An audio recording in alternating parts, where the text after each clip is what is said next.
দর্শক, বাংলাদেশ জিম্বাবুয়ে টেস্টের আপডেট নিয়ে সিলেট থেকে আপনাদের সাথে যুক্ত হয়েছি আমি তানভীর আহমেদ। আজকে বাংলাদেশ জিম্বাবুয়ে টেস্টের তৃতীয় দিনের খেলা শুরু হওয়ার কথা ছিল, কিন্তু আপনারা দেখতে পাচ্ছেন বৃষ্টির কারণে এখন পর্যন্ত তৃতীয় দিনের খেলা শুরু হয়নি এবং এই বৃষ্টিটা শুরুর দিকেই বৃষ্টি থাকলে, হালকা বৃষ্টি থাকলে এখন কিন্তু ভারী বৃষ্টি শুরু হয়েছে।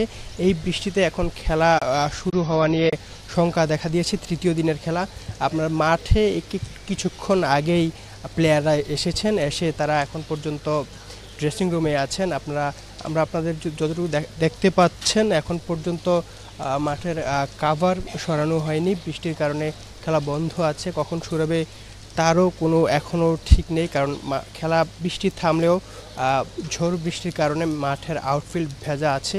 সেই ভেজা আউটফিল্ডের কারণে কিন্তু খেলা শুরু, বৃষ্টি থামলেও খেলা শুরু হতে অনেক দেরি হবে। আর তার মধ্যে অনেকগুলি নিয়ম আছে, যেখানে বৃষ্টি থামার পর আম্পায়ার্সরা মাঠ ইন্সপেকশন করবেন, তারপর আম্পায়াররা ঠিক সময়টা জানাবেন যে কখন খেলা শুরু হবে বা আদৌ খেলা শুরু হবে কিনা।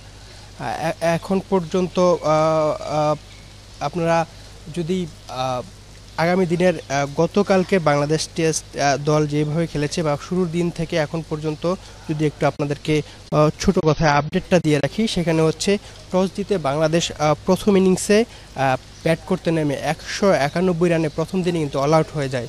সেখানে জবাবে জিম্বাবুয়ে প্রথম ইনিংসে 273 রানে অল আউট হয়। দ্বিতীয় ইনিংসে ব্যাট করতে নেমে বাংলাদেশ গতকাল টেস্টের দ্বিতীয় দিনটা শুরুটা ভালো করেছিল, তারপরেও 1 উইকেটে 57 রান নিয়ে দ্বিতীয় দিনের খেলা শেষ করেছে। সাদমান ইসলাম আউট হয়ে গেছেন 4 রানেই।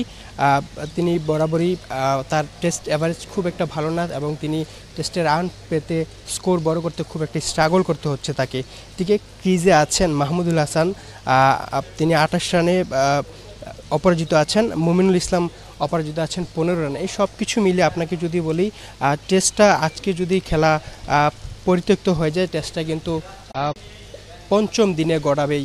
আর এদিক থেকে বাংলাদেশের একটা ভালো দেখা গেছে যে এই বৃষ্টিতে বাংলাদেশ দল একটু বেনিফিটই পাবে, কারণ সকালে আপনারা জানেন যে পেসাররা সুবিধা পেয়ে থাকে পিচ থেকে, কিন্তু আজকে বৃষ্টির কারণে যেহেতু সকালে খেলা হচ্ছে না, বাংলাদেশের দিক থেকে পেসাররা ফেস করতে হবে না জিম্বাবুয়ে পেসারদের, যে মুজেরা বানিয়ে আছে তাদের স্পিড বলারদের মতো ফেস করতে হবে না। এদিকে আপনাকে যদি আরও একটু জানিয়ে রাখি, আপনারা দেখতে পাচ্ছেন যে সিলেটের যে আউটার স্টেডিয়াম, সেখানে কিন্তু পিচগুলো কাভারে ঢাকা আছে।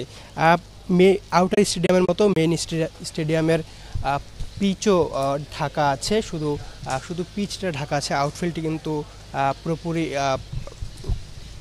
ঢাকা হয়নি।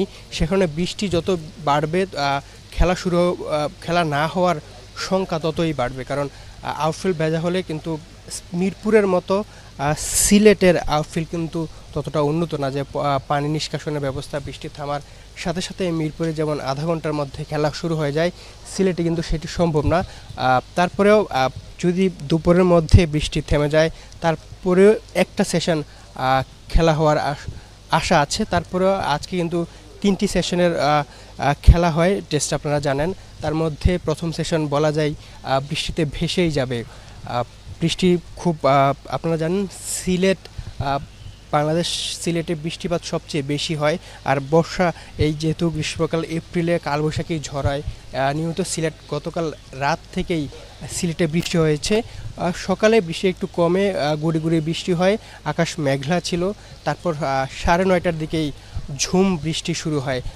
থেকেই খেলাটা এখন পর্যন্ত শুরু হয় নাই।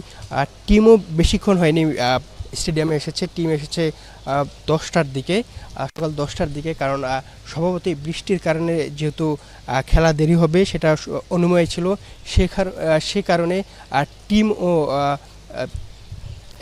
স্টেডিয়ামে দেরি করে এসেছে। আশা করা যায় খেলা যদিও 5 দিনে যাবে, তবে বাংলাদেশ দল এই থেকে বেনিফিটই পেয়েছে। বাংলাদেশ দল বড় একটা স্কোর দিয়ে জিম্বাবুয়েকে জিম্বাবুকে একটা স্কোর দিতে হবে এবং জিম্বাবু কিন্তু যদি তাদের চতুর্থ ইনিংসে ব্যাট করে সেটা হবে পঞ্চম দিনে যদি বাংলাদেশ জিম্বাবুকে 200-250 রানের একটা টার্গেট দিতে পারে, পঞ্চম দিনে ব্যাট করে 200 রান, কিন্তু টেস্টটা খুবই টাফ। আশা করা যায় আজকে যদি খেলা নাও হয় আগামী 2 দিন আরও খেলা হবে এবং আমরা দেখেছি প্রথম দিন এবং দ্বিতীয় দিন বৃষ্টি তেমন ছিল না, পুরোপুরি পিওর একটি টেস্ট ক্রিকেট দেখতে পেয়েছে দর্শকরা। আশা করা যায় আজকে বৃষ্টি বাগড়া দিলেও আগামী 2 দিন খেলতে পারবে ক্রিকেটাররা। এখন পর্যন্ত এই ছিল আমার কাছে সবশেষ আপডেট, পরবর্তীতে আপনাদের আরও আপডেট জানিয়ে দিব।